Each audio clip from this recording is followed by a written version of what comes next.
ಖಾನಗಾಮದಲ್ಲಿ ಸಾಯಿಬಾಬಾರ ಸಾಮೂಹಿಕ ಭಜನಾ ಕಾರ್ಯಕ್ರಮ ಯಶಸ್ವಿ ಸಂಪನ್ನ.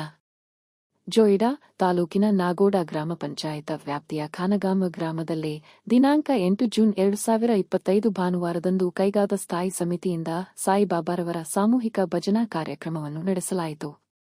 ಈ ಭಜನಾ ಕಾರ್ಯಕ್ರಮದಲ್ಲಿ ಗ್ರಾಮದ ಮಕ್ಕಳು, ಯುವಕರು, ಯುವತಿಯರು, ಪುರುಷರು, ಮಾತೆಯರು, ಹಿರಿಯರು ಸೇರಿದಂತೆ ಎಲ್ಲರೂ ಅತ್ಯಂತ ಶ್ರದ್ಧಾಭಕ್ತಿಯಿಂದ ಭಕ್ತಿಪೂರ್ವಕವಾಗಿ ಭಾಗವಹಿಸಿ ಲೋಕ ಕಲ್ಯಾಣಕ್ಕಾಗಿ ದೇವರಲ್ಲಿ ಪ್ರಾರ್ಥನೆ ಸಲ್ಲಿಸಿದರು. ಮಧ್ಯಾಹ್ನ ಎಲ್ಲ ಭಕ್ತರಿಗೆ ಅನ್ನ ಪ್ರಸಾದ ವಿತರಣೆಯ ಕಾರ್ಯಕ್ರಮ ಯಶಸ್ವಿ ಆಗಿ ನಡೆಯಿತು. ಈ ಕಾರ್ಯಕ್ರಮದಲ್ಲಿ ಕೈಗಾದ ಸ್ಥಾಯಿ ಸಮಿತಿಯ ಶ್ರೀ ಉಮಾಶಂಕರ, ಕೃಷ್ಣ ಅಡಿಗ, ಈರಪ್ಪ, ನಾಗರಾಜ ಶೇಟ್, ಅರವಿಂದ ಗೋಲಿ, ಶಂಕರ ಹೆಗಡೆ, ಕಾಂತಪ್ಪ ಜೈನಾಪುರ, ಶ್ರೀಮತಿ ಸೀತಾ ಹೆಗಡೆ ಹಾಗೂ ಮುಂತಾದವರು ಭಾಗವಹಿಸಿದ್ದರು.